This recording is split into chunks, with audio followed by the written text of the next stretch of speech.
Hey guys, welcome back to the Atlas Occasionally, where we occasionally talk about Atlas, and also where I sometimes get a word in and Pike bullshits the rest of the way through, and it's hilarious. Um, Thank you guys so much for watching the very first episode. We had a lot of fun doing it, and it seems like y'all enjoyed it. And but something to put out there because I didn't put in the first video or episode, whatever you want to call it, is we don't represent Atlas. Uh, Atlas Gaming and or the server. We're just a bunch of dudes who play on it and who really enjoy it most of the time. And so yeah. However, we do have someone who does kind of represent Atlas here today. Everyone, Yeah. woo, woohoo, Yeah, yeah! And then Pike's here. So hey, Pike, what's up, man? I like how you changed the intro from the first time to the second time to put more blame on me for bullshitting. Thank you. uh, yeah. Well, it's more fun that way. That's for sure. Agreed. Uh, Agreed. so So first, let's start the old-fashioned way. How is everyone? Doing pretty good. I'm all right. It's Yeah, a little cooler today. yeah, it's hot here. How about you, Cody? How's the weather? I mean, it's Florida, so it's almost always warm. But air conditioning is the saving grace. Heard. just I hear that. just feel bad for all the people This is dealing. my Uh, 8th week with no rain, so We're just coming into our raining season, so it's like raining almost, if not every day, every other day. they keep saying it's gonna rain in 2 days, and you get there and they yoink all the chances of rain, wait a couple hours for it, and I cry a little bit. Oh no. They say we have 3 days of rain straight now, and if they take this one away from me, I swear to God.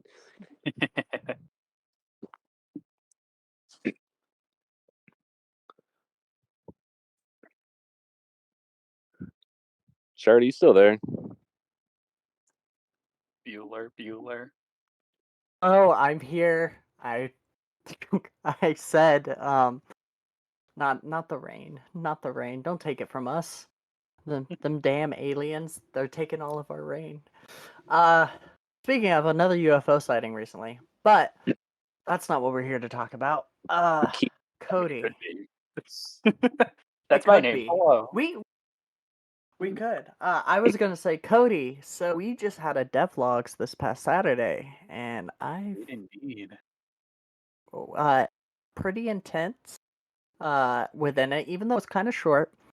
But before we get into that, we should probably hear what's your list. My story on Atlas. Oh boy. Oh, that's a lot of history. Settle in, kids. We're gonna go for a wild ride. Um, yeah, You've got an hour. Atlas started in October of 2016, and I hadn't actually met any of the guys yet who were working on the project at the time. Um, as some people might know about our history, I mean, we don't really like to talk about it all that much, but a lot of people had met from a previous server that we all kind of played on together, formed a friend group there. I didn't join that server until December of 2016, so much later past everybody else. On that server, I was writing a lot of player lore, really trying to introduce my character and, really refine my writing.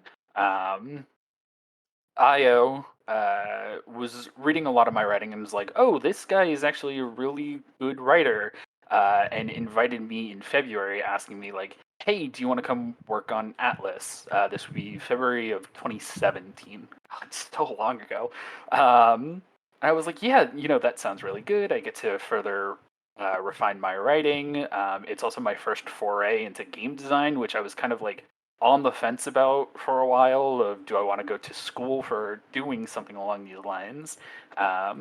So I joined the project February 2017 as a story writer. The server saw its first release, its first alpha, I think in March of 2017, like late March. I don't have the exact dates on hand. Started out as a player. I got the keeper role at the time. We didn't have vanguards yet, but I got the keeper role as like a, hey, you're a developer on the server. Here's, a little nod to you and helping out and stuff like that. So got the keeper role for the first alpha. After the first alpha was done, I think it lasted like a week or 2 weeks. Applied to be a warden because we needed chat mods at the time, and I was like, oh, I've done chat moderation on other servers. I can try to do it for this one as well. No big deal. Was a warden for the second alpha that lasted, I think, like a month. Then we went into a developer period. During that development period, I was still working on story writing, but there was a lot of stuff that was happening behind the scenes on like how to make quests more appealing to people. And I had written a quest at the time for Fortuna's Pickaxe, which appeared in Bezwin, and we had some discussions about whether or not Fortuna's Pickaxe should involve mending on it. We went back and forth whether, mending would be a good enchantment to give people, whether it was too overpowered, and I eventually said, screw it, if we don't want to include something as powerful as mending, it'd be really nice to have unique quest rewards that players can get, not only from this quest, but from other quests. With that, Ajax and Tyr kind of started pushing me towards plugin development, and from there I started like creating some unique quest rewards here and there. The grappling hook, some of you guys might remember, coded that as one of my first things. The Carrig Saber was another thing that I had worked on at the time. So during the development period between like alpha and beta, I had started bridging the gap between story writing and programming, and then it just kind of snowballed from there. I played through the first beta and eventually became Atlas's first Sentinel, and kind of laid the groundwork for what a Sentinel does, their abilities and stuff.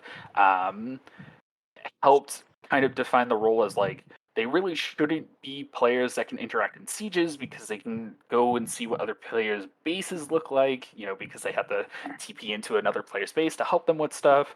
But then also kind of came to the decision that Sentinels still need to be able to participate in defensive sieges, because otherwise they can be a target of a siege and not do anything to defend it. So that kind of just feels bad as a Sentinel player, which is kind of why we also made the Paragon role later on of like, we need a head of staff just completely separated from playing the game that can look at things objectively, not subjectively, but that's besides the point.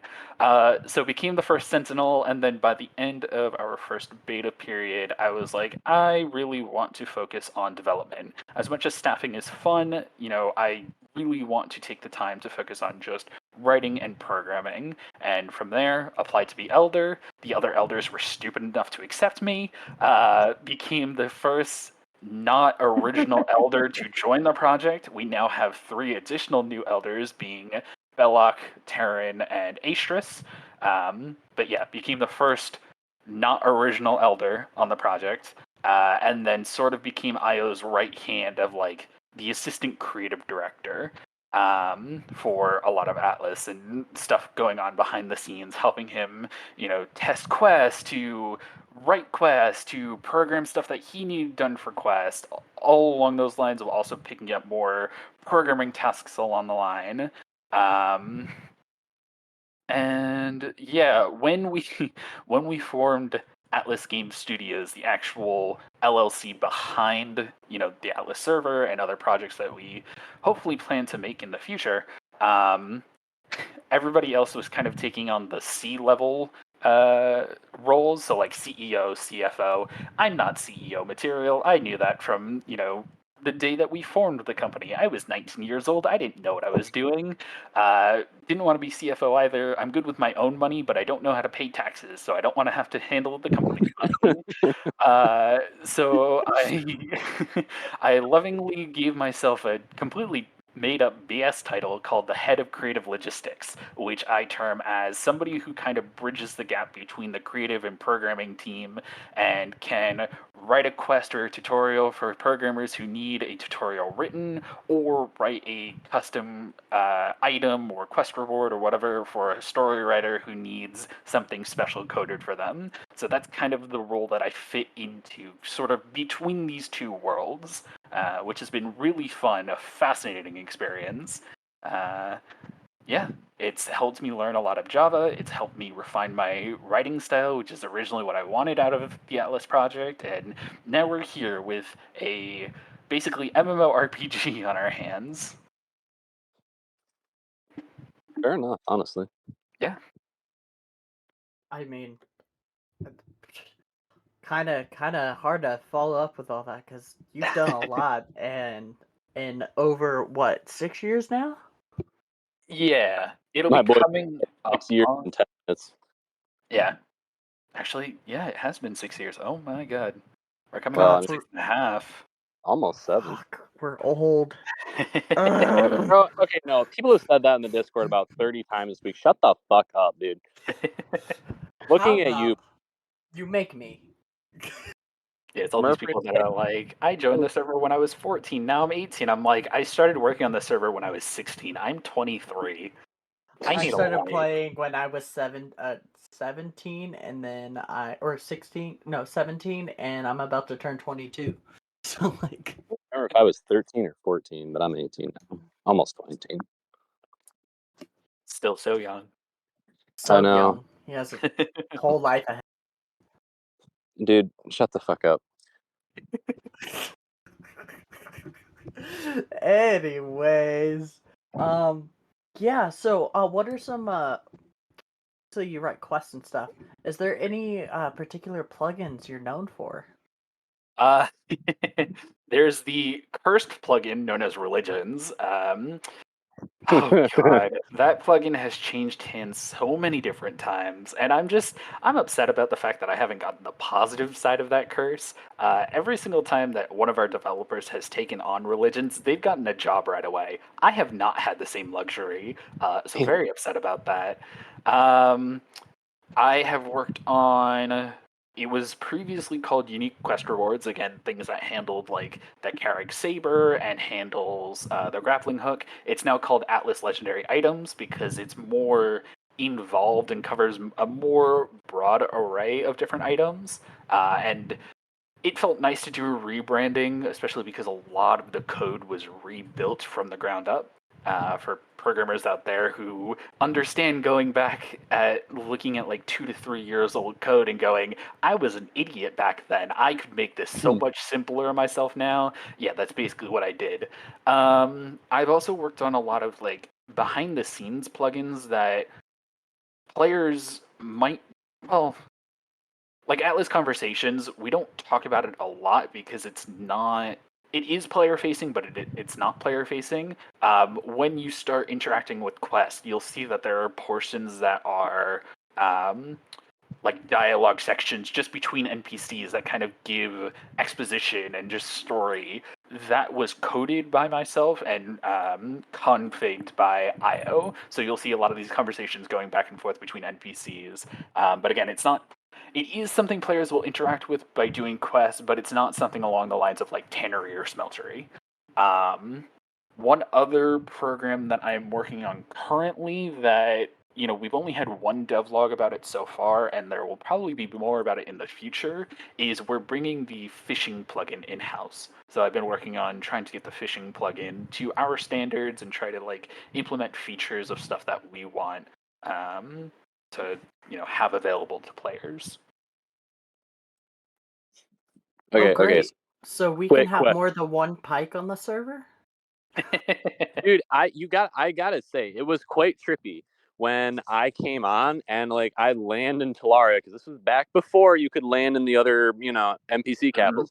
You land in Talaria, you walk off the boat, and I'm like, oh, okay, this is cool, dude.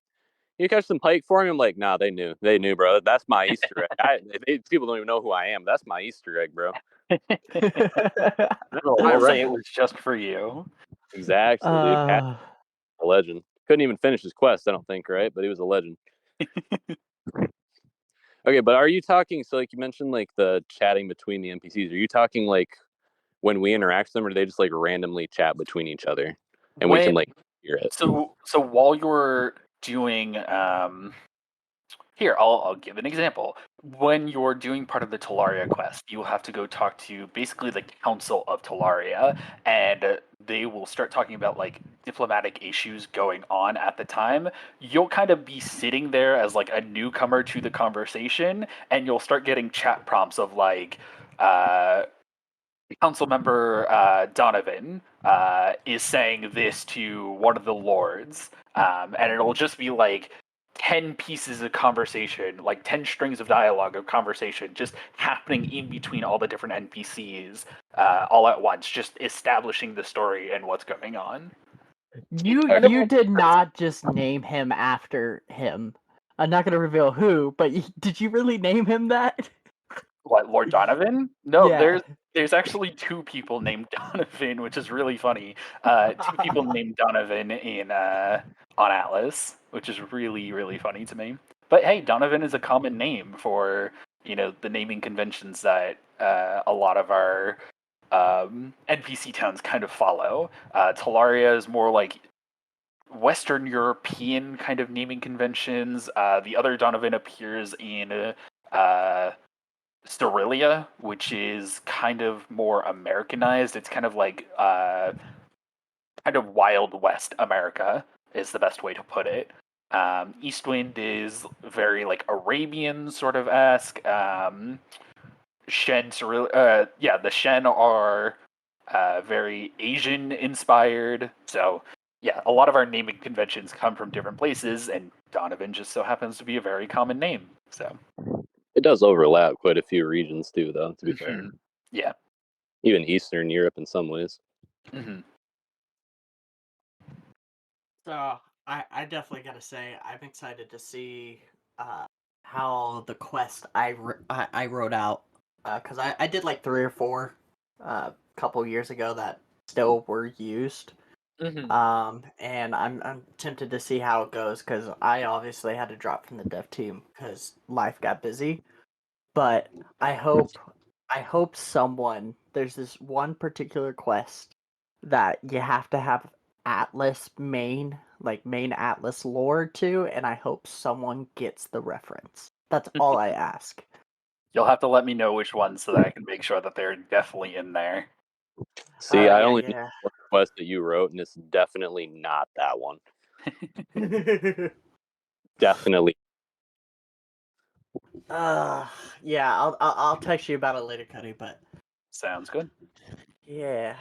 Okay, so Pike, you had another question that you had texted me earlier. Well, I mean, I was just gonna ask him, but he kind of already answered it. Like, what is your favorite thing that you have worked on this dev period, and what is your favorite thing that's been worked on like as a whole? Oh, that's a hard one. I'm not going to say programming, because programming is a very love-hate relationship kind of thing. Again, for people who programmed before, it is very much the emotional highs and lows of, I am a genius and not even God can stop me, and I am a fucking idiot. How did I ever graduate like kindergarten? And it's just constantly this up and down emotional roller coaster. So yes, I will say working on some, of the unique quest items or just unique items overall have been fun, because it's fun to think of like, what's a fun utility item like a grappling hook that players could use and find interesting. So that's always fun. Um, Honestly, quest writing is great because again, want to be a writer, love being a writer, love quest writing. Uh, Doing texture art is also really fun. Um, Kind of small unknown fun fact about me, I took a minor in art when I was in college, so it's fun to be like, hey, I'm actually using that minor of art for something, even if it's just pixel art in a 16 by 16 grid. It's still something. So that's a lot of fun to be working on. I think for Atlas, as bad as it sounds, it might sound cliche, but there is a lot of very different creative avenues to go down in game design, and I kind of have a small hand in all of them, which is really, like, it really broadens my horizon, which has been, really fun to explore over the past almost 6.5 years. But it's definitely making me, like, more well-rounded, I would like to think. Fair enough. I mean, yeah, I can only imagine, like, especially after 6.5 years. everything you've learned and delved into because of Atlas, just because of the vast potential, which is one of the reasons why I absolutely adore Atlas. In fact, I've been learning animation. Dear God, when you talk about, oh my God, I'm a genius too. I'm stupid. I'm just fucking stupid. Animation also falls under that. The emotional roller coaster. Dude, that's me as a mechanic. I have been working on my car 6 fucking weeks, and I finally got the steering straight. You want to know what made it not straight? I hooked everything up, Me. and I turned the steering wheel straight. So then I unhook it all. I turned the steering wheel straight, but I turned it straight one crank. So then I hook it up. I'm like, this isn't right. It won't fucking go to the right. So I unhook it all, and I'm like, why can't I go 6 cranks to the left and one? Oh, fuck me. Yeah, it'll be like that. I understand the problem solving and like fixing your own problems. It's not even problems other people make for you. It's the, oh shit, I did that. Yep. Yeah. I will say, even after 6.5 years, I still cannot build for the life of me. So I give all the praise to the builders that are on our dev team. They're so good. Oh my God, they're They so really good. are. They've tried teaching me before, and it just doesn't stick. I'm just like, this is your wheelhouse. You guys got this. I want to learn from them. They just don't have time. Like I've been so rusty from building that like I get frustrated to even start building because I have no one to build with. But Mhm. someone who needs to be on a build team is fucking Rim, like and Pike. Cause wow, like y'all compete with the build team at this point because y'all been practicing. Okay, I will. Well, okay. To be fair, I bought a lot of those builds, but if I showed you the version I bought versus the version it is not, it's pretty much just the shape. Like it wouldn't even be recognizable. There was no interior. Like after we bought the build, we probably put like 50, 60 more hours into each build. Oh, I believe it. Like Pike, do they you just they would treat only they were everything like a cheap hooker? yeah, pretty much, dude. That's my motto going into life. But like they only built it for the screenshot. So like it was built to Mm. look at from one angle, take a picture, and then dump it. So it's got one side, no interior, and like literally it's just filled with just random bullshit blocks that they use for reference. I'm like, what the fuck is this? And the only one that we built from the ground up was our biggest structure, which isn't done yet. It's like maybe a third done, but we are probably a crisp 100 hours into it, and oh my god, the only thing I did was build the dragon. Mhm. Well, It is, have fun building that in survival. dude. I know. And then Riam's like going to college, and he's like, "Yeah, have fun." I'm like, "Oh my god." You like sit here and you load up a schematic, and you're like, "Let's scroll through the build materials list," and then you're like, "Oh, cool. The floor of this one takes a double chest of logs to turn into planks, just for one of the floors." And I'm like, "We're gonna close that list. That list depresses me." Oh, but the things that people have done in Atlas before in survival Mhm. is astounding. Like Yeah, it really is. It gets us every single time that we either fly around the maps during some of our admin meetings, or the last iteration of Atlas, we had a Dyn map, and being able to see people's bases from overhead using the Dyn map was really cool.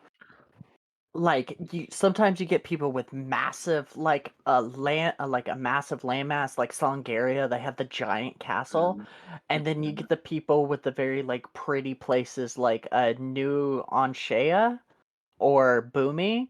It was just Mhm. uh, uh. My favorite is when you're like walking around and you're like, you don't check the die map, you just walk, and then you just walk in and walk in and walk in. You look up and you're like, Oh, "What there's the a fuck is dig. that?" Yeah, or like especially when you're underground and you can't see it on the die map. You're like, "Oh, someone dug a giant hole." Uh-huh. Okay, where does this tunnel go? Oh, this tunnel goes to the other corner of the map. Who the fuck dug that? Mhm. Oh, I can't remember their nation name right now, but it was the dwarves who made Naki Hole. They had a Oh, really cool underground base. yeah, they did. I stole shit from them. It was on Dronia, wasn't it? uh, There was two of them. There was like one was the old people, and then one was like the gnomes, and they kind of like joined together, right? Yes.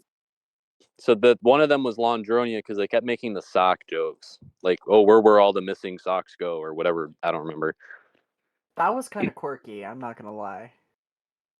But no, I broke into their base, and then Tack got stuck in a room, but there was a 1 block gap, and all three of us ran. We still had a double chest of gem blocks from them, which was a score. But I had to run, so we took over. What was it, Horsia's base? Mm-hmm. And it was like a couple thousand blocks. I'm wandering all the way back there, and I petted the mule we had. We had one mule on the base, and I walked his ass all the way back there, and I whip him out, and Tack jumped on, and that saved us having to get an admin to come and bust us out, or just killing him and having to get his stuff through the wall. Mm-hmm. We still bring it up constantly. It was one of our greatest rating moments. Yeah, the things you do in Atlas, it's hard to describe. Yeah. Died of Dunsmore stalkers about 90% of my time. Not gonna lie. God damn, you're not lying about that. Were you guys around for the original Knowledge Seekers? No. Oh, those I were a was fun around for the time. spiders though. I was around for the spiders. Ooh, the spiders. The Spiders spiders. were fun. No. Into a pack of about like 20, like I don't know, probably no more than 20, probably like 50 of them one time, and I was like, no, fuck that, I've never come back. I've not been back to Odera since then. I was like, no. The worst part is, Io had said on multiple occasions that he went to the Oakheart Forest to run the Mythic Mob command to like absolutely kill all of the Mythic Mobs in that area. He's like, I've run that command multiple times. These things just keep coming back, and they don't despawn for whatever reason, and we couldn't figure out why. So that's what caused all of the hordes of spiders just all over the place. It was terrible. It also made sure that no other mobs spawned anywhere, which was great because I didn't see mythic mobs for like so long. And it was so laggy too. Oh my god! Like on my potato PC, you walk over to Odera, and it's just like, why have my frames dropped from 60 to like 2? And then you like turn around in about 10 minutes, and you're already dead. Like, good god! Well, it's for reasons like this that we had to extend the release date. We're trying to make sure that stuff like this is polished. Yeah, good segue, right? Yeah, good segue. Yeah, I mean, good job. We were going to get to that question sooner or later. Yeah, this is a hot topic. Okay. We'll set the rules. You don't have to give us the specifics because obviously that there's things you can't tell us. But like, what are some of the big reasons that you've had to push it back? Because obviously, going from summer to November is a little bit of a jump. You got to give us that. Right. Honestly, it's for testing purposes. We've started the process of getting all of our plugins. Like, let me back up a little bit further.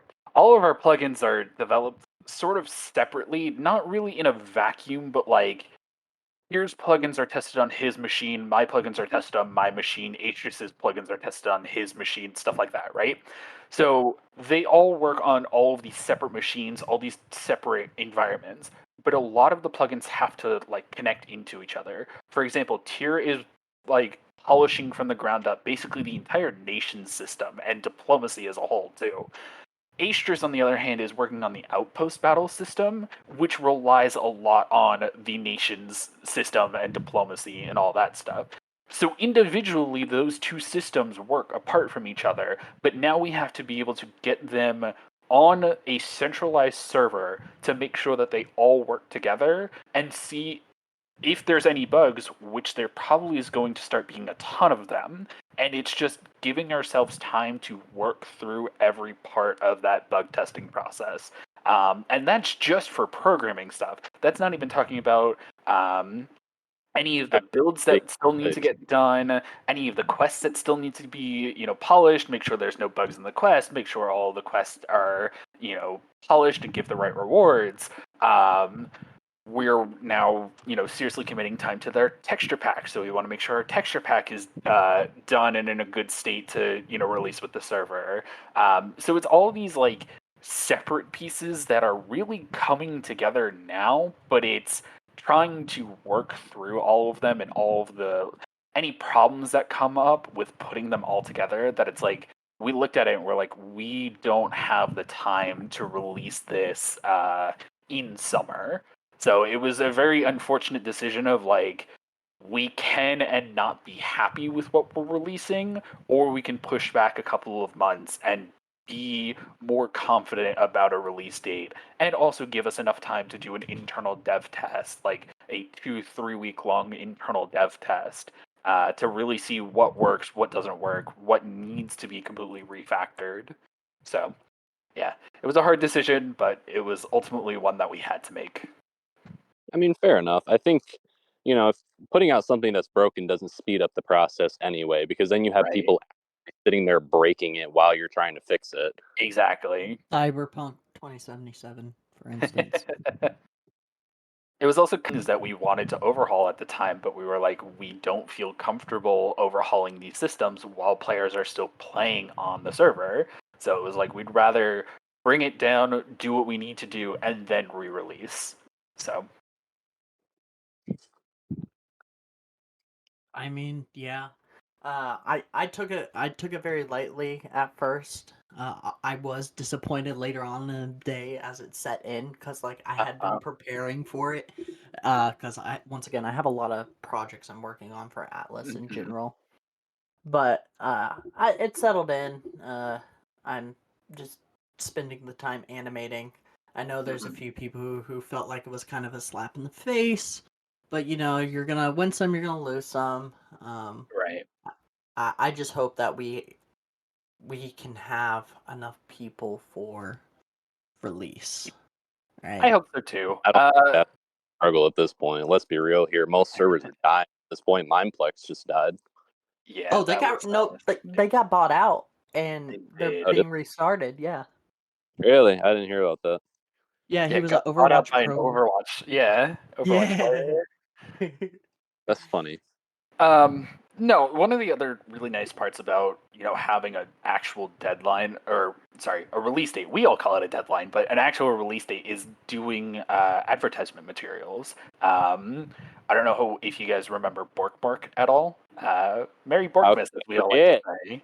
We know Bork. We love How could I Bork. forget? We all love Bork. Shout out to Bork. Yeah, shout out to Bork, really. We miss you, Bork. Come back to us. No, Bork is our basically our head of advertisement, and Io and I have been telling Bork like so many times throughout this dev period, like, we understand your enthusiasm. We want to be advertising stuff too. Please slow down. Like, give us time. So the fact that now we can say like November 25th is when we're releasing, we can go to Bork and be like, share it wherever you want. Yeah, crazy.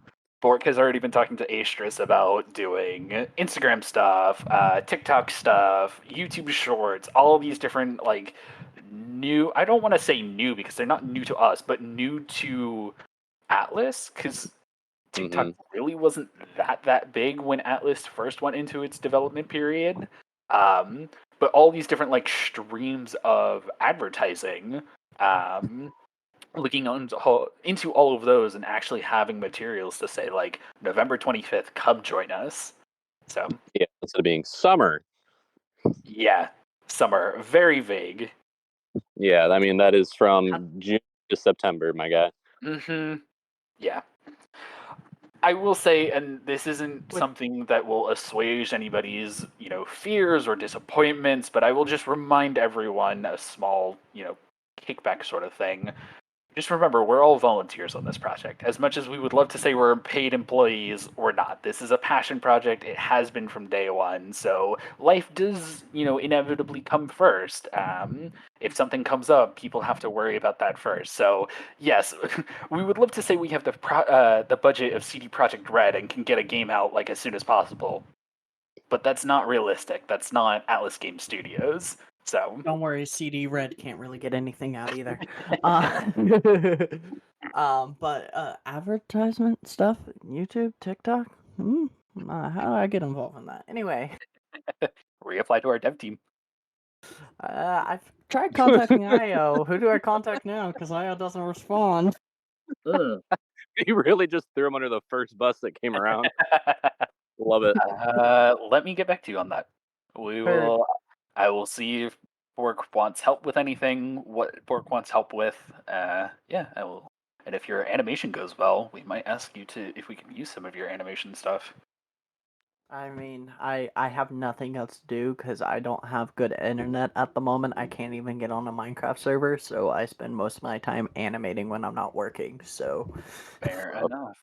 Got to make sure that you get your internet fixed by November, my guy. oh, that's the plan. That's the plan. I'm not missing release.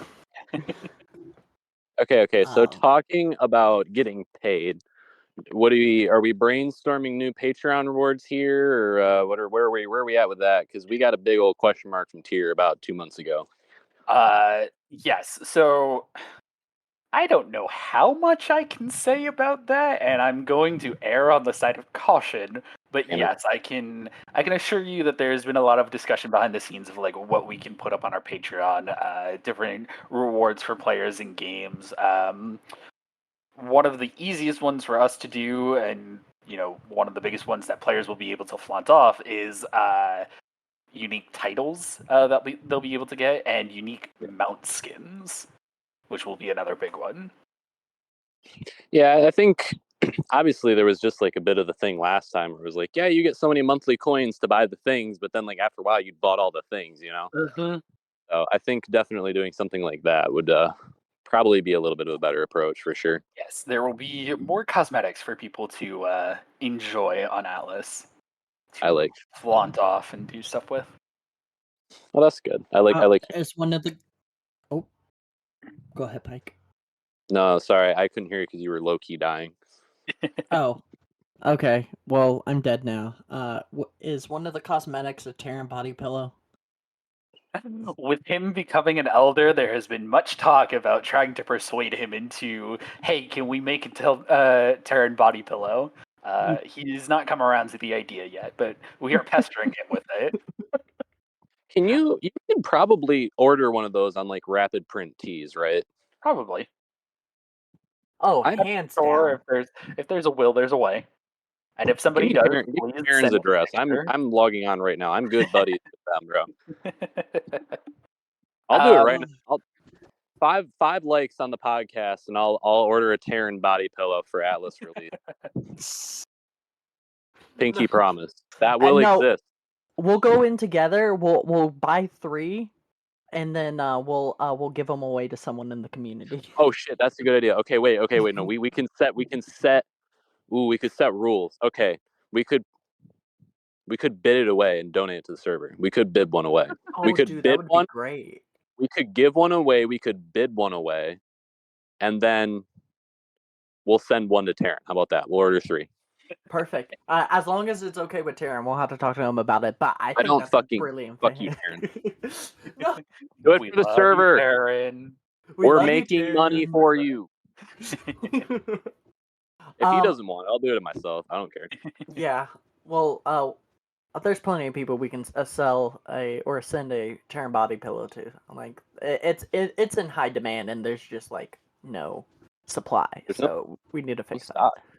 Yeah. I'm not saying you should It's send one to economics. me as well, but like I'm also not saying that. You know what I mean? Yeah. I'm getting what you're putting down. I'm getting Okay, what you're cool. putting down. Now, something I want to put down in front of you is, what are you looking forward to the most when release happens? I have said this before, and I think it still stands true, and I'm looking forward to it in the future, is community collaboration stuff. Oh yeah. I don't know if this is a question that you're going to ask me at some point, but you asked me this a little bit earlier this week. What should new players and veteran players expect? Or what is my advice to new and veteran players? Yes. For new players, I would recommend, if you don't want to make your own nation because it seems like a very tough learning curve, which I understand. If this is your first factions or nations based server, yeah, it can be overwhelming at first, making a nation from the ground up, trying to create lore if that's something you're into, or just managing it and trying to recruit new people. I get it. It's a little overwhelming. So if you don't want to do that, I would recommend joining somebody else's nation. If you are a veteran coming back to the game, I kindly ask that you are kind to these new members and you are looking to recruit new members and try to teach them the ropes almost. And with that too, the community collaboration that comes with that. On some of the last iterations of Atlas, we've seen server-wide railroad projects being made, which were really cool. With Grand Feast coming out, there have been server-wide events that people have thrown, which have been awesome. I've shown up to a couple of them, and they've been really fun, just hanging out with the community for like an hour or 2 hours, just drinking, both in-game and out-of-game. So just, yeah, these like community projects that people, like players, get together and work on, I think really that's what I'm looking forward to the most. As much as it is fun to say like, look at all the fun stuff that we made, I want to see the fun stuff that you guys make. I think it really helps sort of define key aspects of the server. Hell, we were just talking about, Pike and Tack finding themselves stuck in, the Dwarves Nation. That only happened because the dwarves made a nation that we can all look back fondly on. I mean, yeah, there have been cool server events too. I'll always remember fondly the feast in Talkental because I wrote a lot of it with Io's help and some of the other story writers at the time. But yeah, there are just key experiences that players share because they are player made. So. And I couldn't have said it better. Like that type of stuff is also why I love Atlas is yeah, y'all make some brilliant stuff, but the stuff you make allows us to do more as well.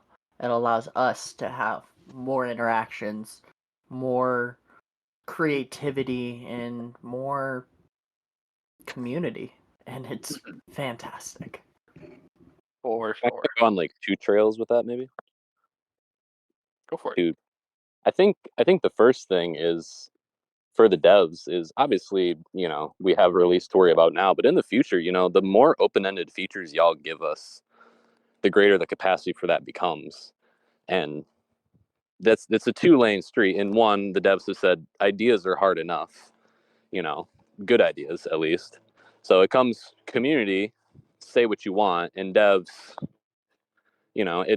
it's always fun to have a feature like Smeltery and Tannery where like, it's a feature within itself, but open-ended features like Grand Feasts and all that wonderful stuff are their own sort of thing. Mm-hmm. I completely forgot the word I was going to use there. I don't speak English. And then secondly, to kind of just to circle back, because this was kind of the original itinerary of the episode, and then we got tea, so I think the itinerary changed. But Sorry, I'm if ruining you're, all of your plans. yeah, well, I mean, I got an itinerary. I think it's 10 words long, but I got one this time. Yeah, I said the itinerary, and also like it was kind of rushed because like we were originally gonna do the experiences for new players, but then release was pushed back, so we're like, okay, we probably shouldn't do that first. Let's get Well, T okay, in here and that's talk what I was about going that to talk box. about. Yeah, If you want to push that back, that's fine. yeah, we're gonna push it back a little. Like the advice he gave is great, but we're gonna push it back just a little bit, because I want people not to forget it. I want Okay. people to be able to get on Atlas, and then we have it in they're playing the podcast, hearing it in the background, and like, oh, I should probably focus on this and this. But if any more advice Cody can give, it would be great because he's got that insight.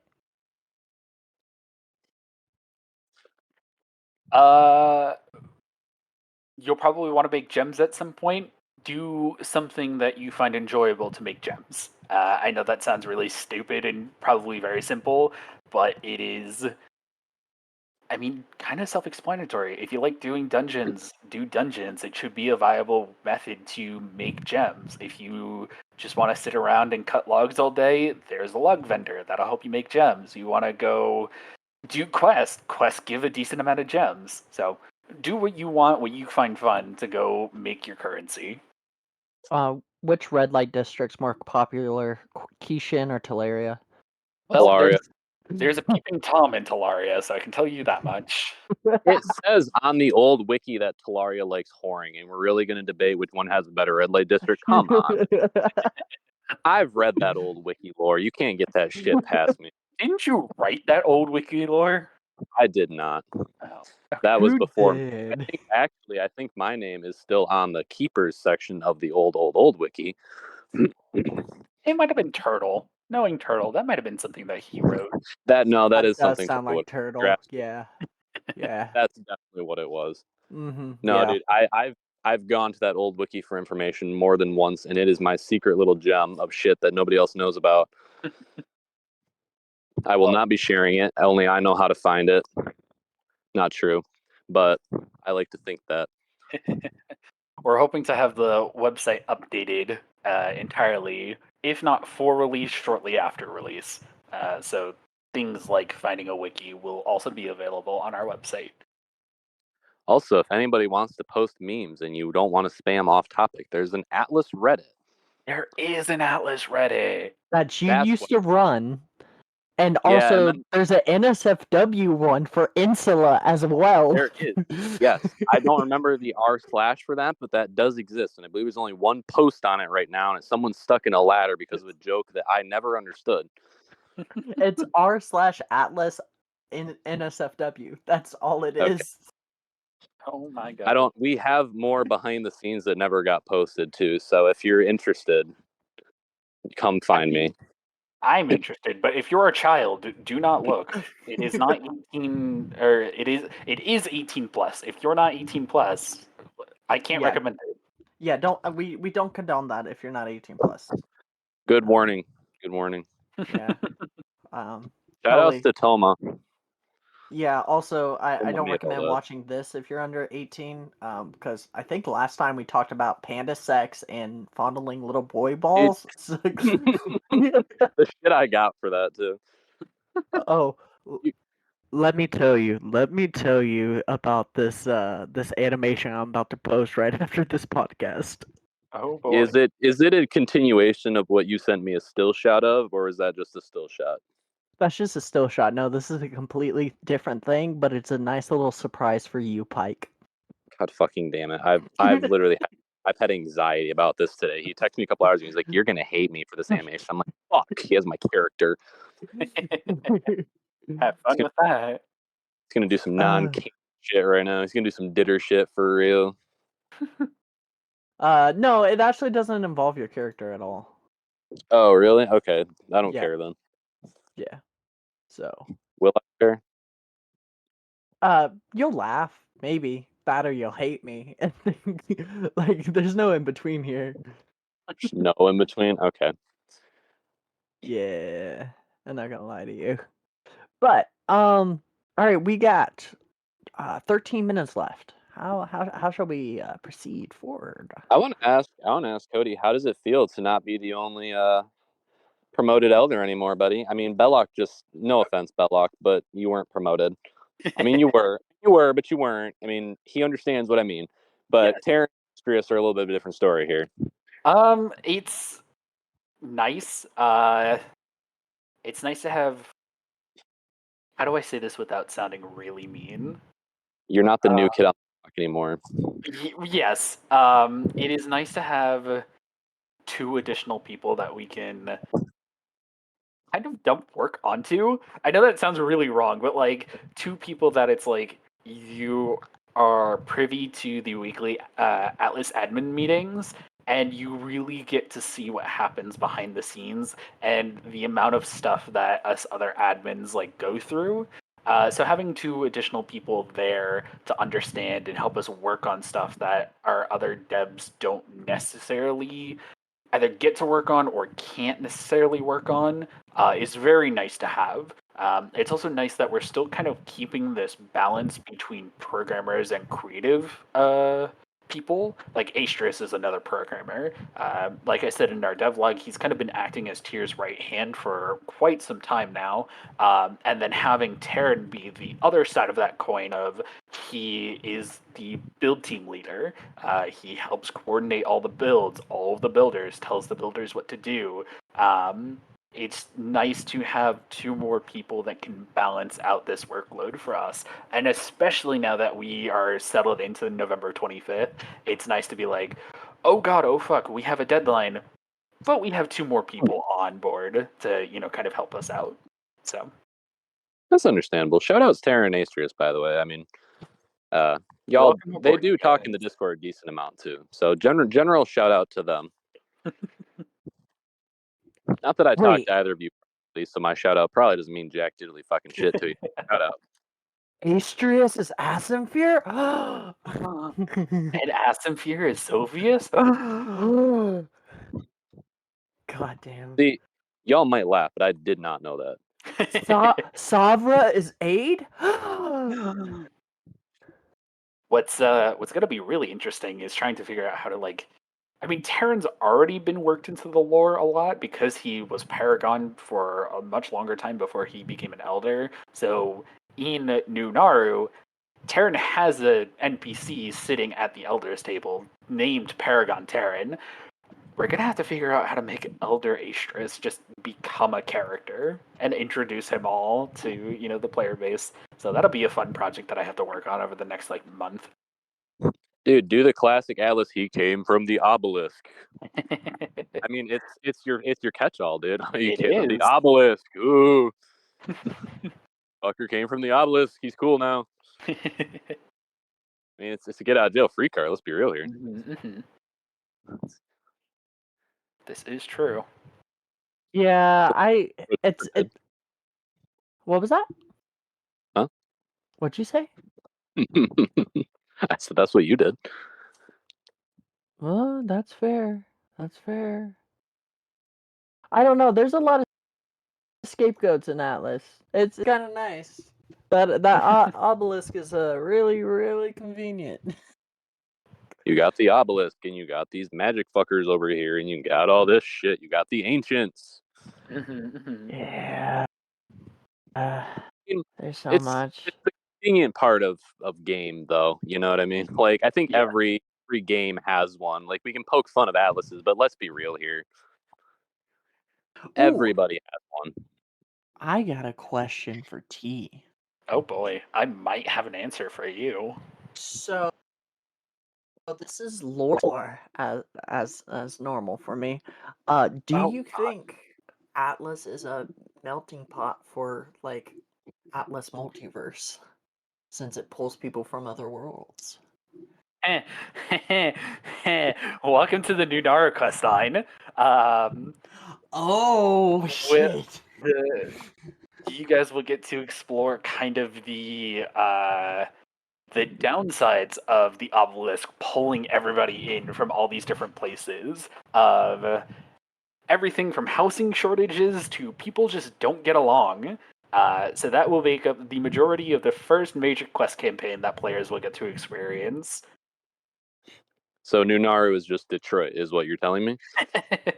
I mean, add on the fact that players towards the end of last iteration of Atlas kind of made Naru have a trade embargo on it. So the fact that New Naru doesn't really have many funds anymore because they're cut off from the rest of the world, it's not looking great in New Naru right now. Can't have shit in Detroit, bro. That they were able to build a whole brand new city without those funds. Because Yes. Belloc. Well, Bellock's Oh, whole yeah. thing is that he's a financial advisor and puts a lot of money into the New Naru project, and that's how he gets his eldership. So that's kind of where the money comes from when trading funds dry up. Is there a quest anywhere that refers to him as a sugar daddy, or is that something we have to do off the server? Not directly. I wrote a lore piece a while ago and posted it that kind of referred to him as such. No, I need some lady in a Talar or New Naru back alley is just like, no, fuck, I can't make noises or start. I'll just cut them out with my noise canceling. There's no point in me making.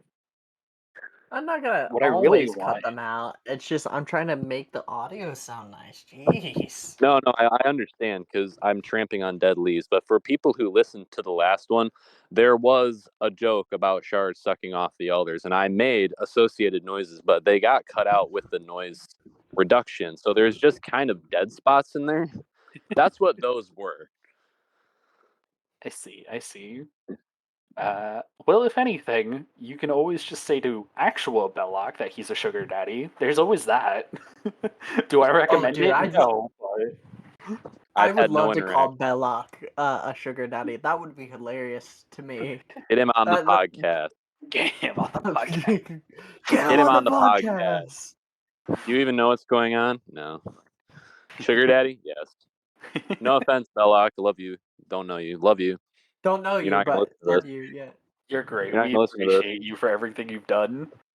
Yeah. For real. I think there was a lot of hesitation at first, but it has turned out well, I will say. Shout out Belloc. Well, holy shit, guys! And just like that, an hour has nearly passed. Jesus, But I think, yeah, it feels like it went by really quickly. Ah. We said a lot though. Let's. Yeah, there was a lot less bullshitting this time, which is weird. Well, we have someone else to keep us on track. Once we get, you get Pat on here, it's gonna be bad. Oh, my boy. god! Like, Get Pat come on on, here. like set us free, dude. No offense, It's Cody. gonna This happen. is gonna be the best episode we will probably ever record because it's probably gonna be the most civil. But Yeah. there are certain people, if we get them on here, there's not gonna be any Atlas at all. Oh, hands down. We need to get Desert back on here when he gets a little bit of free time. Just take him for an hour. Yes, that man has been so busy. I missed the third host. Third Fuck, I can't. hole? Dude, I do too, but like, what? Shout out to I'm Desert. sorry. Come back to us, please. Desert, we missed you. Desert, I need a buffer against Shard. That's what he has provided for us today, and he's done a fantastic job. Thanks, I've tried my best. I think that's what it is. I think there just needs to be a buffer between Shard and I. Like you got to put the kitties in separate corners. Yeah. Okay, my mic's working now. For some reason, it was glitching and not working. That was weird. Okay. Yeah, it's been doing that for an hour. But I didn't tell you because I'm like, this fucking shit again. You're just rolling with it. That's why I've been asking because I can't hear you half the time. Wait, am I really coming in that glitched? No, I mean, I can hear you just fine. Really? Oh. Okay. Sometimes he comes in like funky for me. Like I hear you'll say a sentence, it'll be fine. The next sentence will be like, "Got up," and I'm like, "Oh, okay." Well, okay.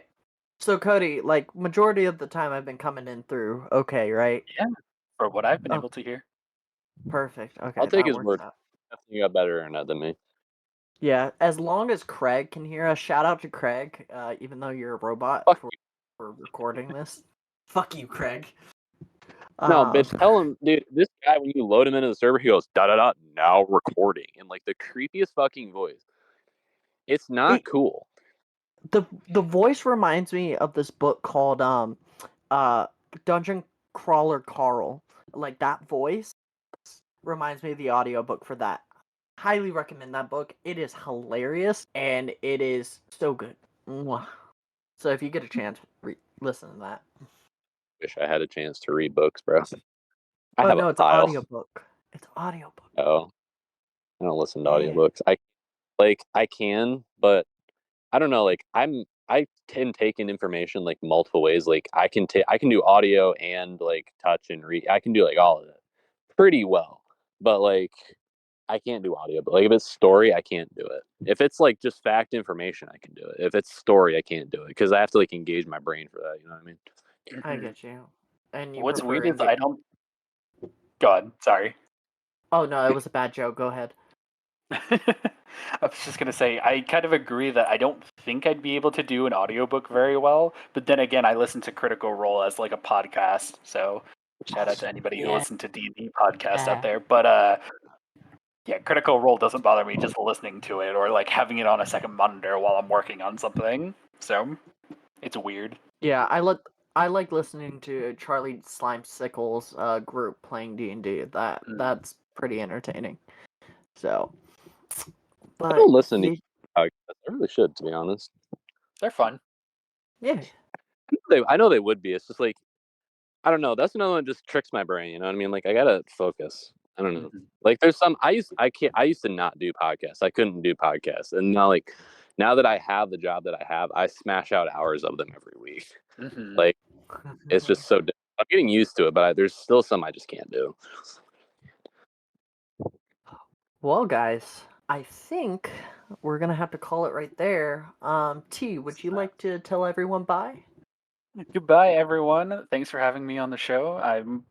For around release date, I might bug you to come back on, or you might bug me to have me back on. Who knows? But it's been fun. It's been real. It's been real fun. And talk to you guys next time. Imagine I if you think. just said, like, he's just like, can you gonna tell him no? Oh yeah. T's knocking at our door. Let me back on. Let me. No, we already had you. No, T, we'll have you back. Don't worry. Pike, any last words? No, Fuck no good Craig. ones. Yeah, Okay. fuck Craig. Honestly, fuck Craig. Fuck Craig. All right, Be my guys. homie Tate, Craig. Dang. Hashtag insula things. Hashtag Atlas occasionally behind the scenes. dude. I mean, Shard wanted to cut things out last when I told him no. Otherwise, there would absolutely be bloopers. But no, this is raw, dude. We don't really edit this. You mess up, it's Yeah. going in, dude. Oh yeah, no, exactly. That's why like when I got so scared when I was glitching in at the beginning because I don't cut things out. I'll do some minor audio editing, but I like the rawness of it, and that's the great part. Yeah, I agree. All right. Well, thank you for watching the Atlas occasionally.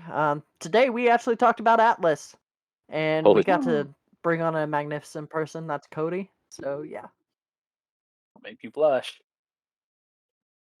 I'll make you do other things. Awkward bye.